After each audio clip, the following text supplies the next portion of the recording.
नमस्कार मित्रों, आप सभी का हमारे चैनल कृष्ण वाणी में स्वागत है। आज हम श्रीमद् भगवद गीता अध्याय 6वां श्लोक 31 से लेकर 35 श्लोक तक ध्यानयोग का अर्थ, अनुवाद और व्याख्या विस्तार से जानेंगे। उससे पहले अगर आपने हमारे चैनल को सब्सक्राइब नहीं किया है तो तुरंत सब्सक्राइब कर लीजिए ताकि आपको ऐसी ही नई ज्ञानवर्धक और प्रेरणादायक वीडियो सबसे पहले मिलती रहे।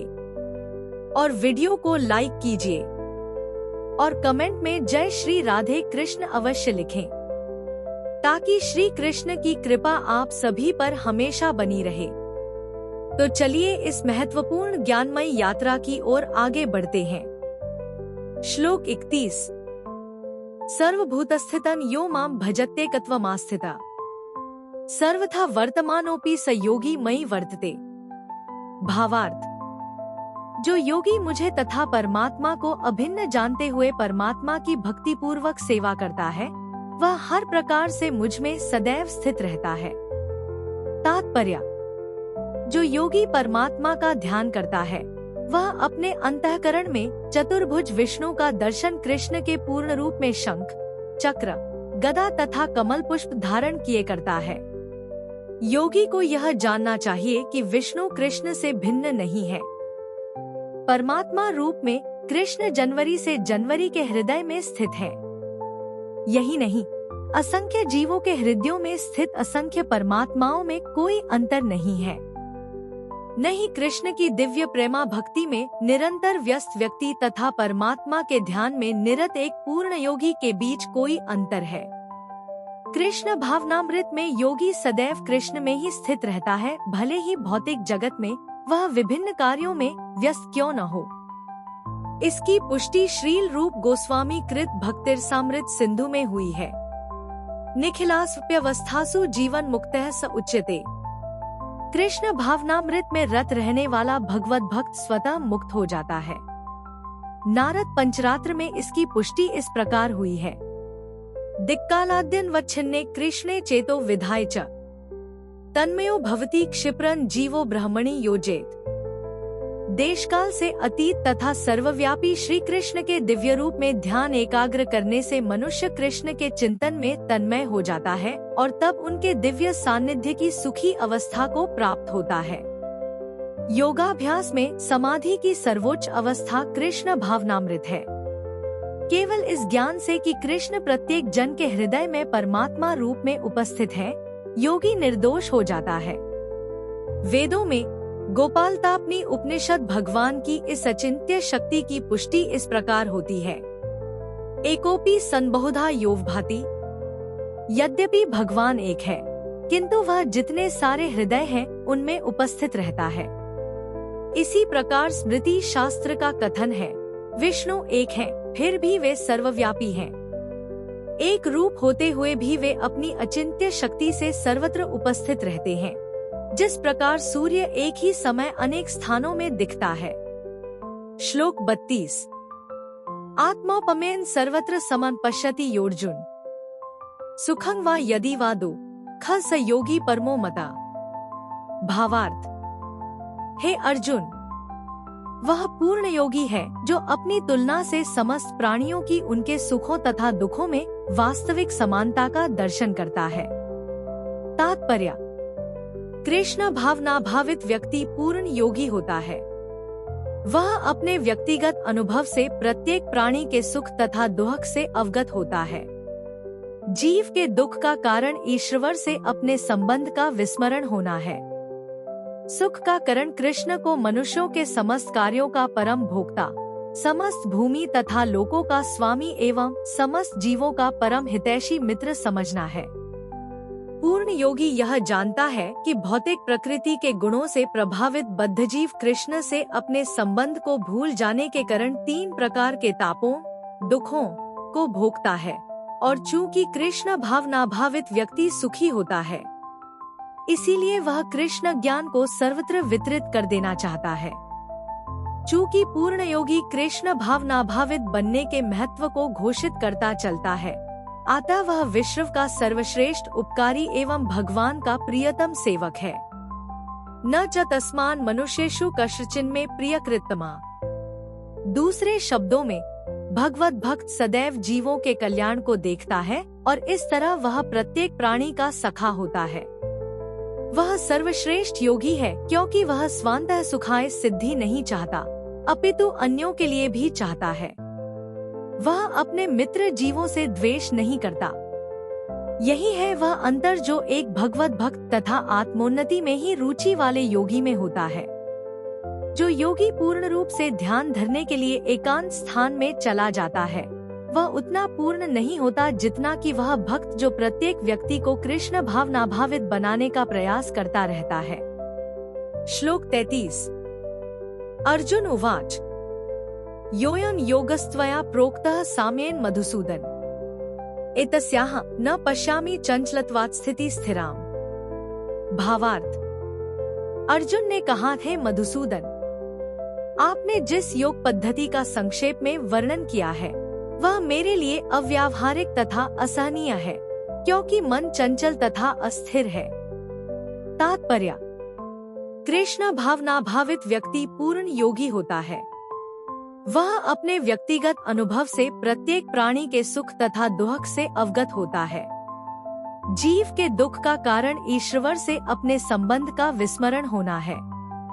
सुख का कारण कृष्ण को मनुष्यों के समस्त कार्यों का परम भोक्ता, समस्त भूमि तथा लोकों का स्वामी एवं समस्त जीवों का परम हितैषी मित्र समझना है। पूर्ण योगी यह जानता है कि भौतिक प्रकृति के गुणों से प्रभावित बद्धजीव कृष्ण से अपने संबंध को भूल जाने के कारण 3 प्रकार के तापों, दुखों को भोगता है, और चूंकि कृष्ण भावनाभावित व्यक्ति सुखी होता है, इसीलिए वह कृष्ण ज्ञान को सर्वत्र वितरित कर देना चाहता है।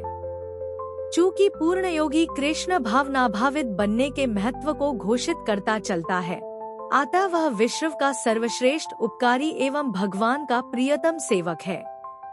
न च तस्मान मनुष्येषु कश्चिन्मे प्रियकृतमा।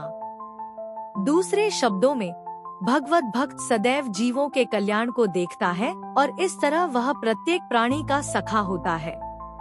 वह सर्वश्रेष्ठ योगी है क्योंकि वह स्वतः सुखाय सिद्धि नहीं चाहता, अपितु अन्यों के लिए भी चाहता है। वह अपने मित्र जीवों से द्वेष नहीं करता।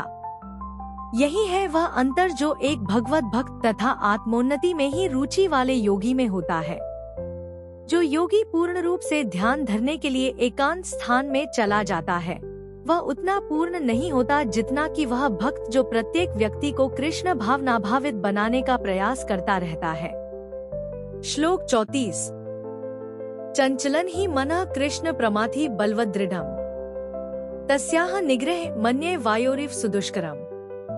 भावार्थ। हे कृष्ण, चूंकि मन चंचल, अस्थिर, उच्छृंखल, हठीला तथा अत्यंत बलवान है, अतः मुझे इसे वश में करना वायु को वश में करने से भी अधिक कठिन लगता है। तात्पर्य। मन इतना बलवान तथा दुराग्रही है कि कभी कभी यह बुद्धि का उल्लंघन कर देता है, यद्यपि उसे बुद्धि के अधीन माना जाता है। इस व्यवहार जगत में जहाँ मनुष्य को अनेक विरोधी तत्वों से संघर्ष करना होता है, उसके लिए मन को वश में कर पाना अत्यंत कठिन हो जाता है। कृत्रिम रूप में मनुष्य अपने मित्र तथा शत्रु दोनों के प्रति मानसिक संतुलन स्थापित कर सकता है, किंतु अंतिम रूप में कोई भी संसारी पुरुष ऐसा नहीं कर पाता, क्योंकि ऐसा कर पाना वेगवान वायु को वश में करने से भी कठिन है। वैदिक साहित्य कठोपनिषद में कहा गया है, आत्मानं रथिनं विद्धि शरीरं रथमेव च, बुद्धिं तु सारथि विद्धि मनः प्रग्रहमेव च, इंद्रियाणि हयाना हुर्विषयांस्तेषु गोचरान्, आत्मेन्द्रियं नो युक्तं भोक्तेत्याहुर्मनीषिणः। प्रत्येक व्यक्ति इस भौतिक शरीर रूपी रथ पर आरूढ़ है और बुद्धि इसका सारथी है। मन लगाम है और इंद्रियां घोड़े हैं। इस प्रकार मन तथा इंद्रियों की संगति से यह आत्मा सुख तथा दुख का भोगता है, ऐसा बड़े बड़े चिंतकों का कहना है। यद्यपि बुद्धि को मन का नियंत्रण करना चाहिए, किंतु मन इतना प्रबल तथा हठी है कि इसे अपनी बुद्धि से भी जीत पाना कठिन हो जाता है। जिस प्रकार की अच्छी से अच्छी दवा द्वारा कभी कभी रोग वश में नहीं हो पाता, ऐसे प्रबल मन को योगाभ्यास द्वारा वश में किया जा सकता है। किंतु ऐसा अभ्यास कर पाना अर्जुन जैसे संसारी व्यक्ति के लिए कभी भी व्यावहारिक नहीं होता। तो फिर आधुनिक मनुष्य के संबंध में क्या कहा जाए। यहाँ पर प्रयुक्त उपमा अत्यंत उपयुक्त है। झंझावात को रोक पाना कठिन होता है और उच्छृंखल मन को रोक पाना तो और भी कठिन है।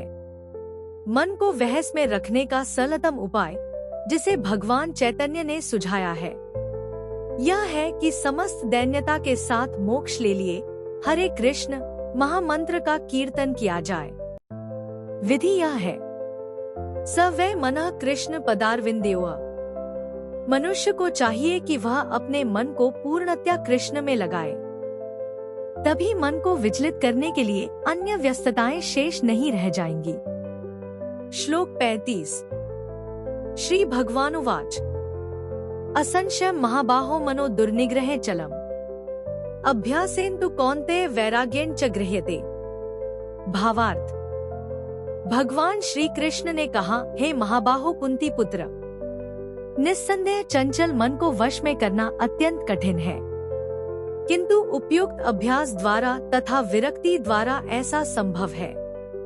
तात्पर्य, अर्जुन द्वारा व्यक्त इस हठीले मन को वश में करने की कठिनाई को भगवान स्वीकार करते हैं, किंतु साथ ही वे सुझाते हैं कि अभ्यास तथा वैराग्य द्वारा यह संभव है। यह अभ्यास क्या है?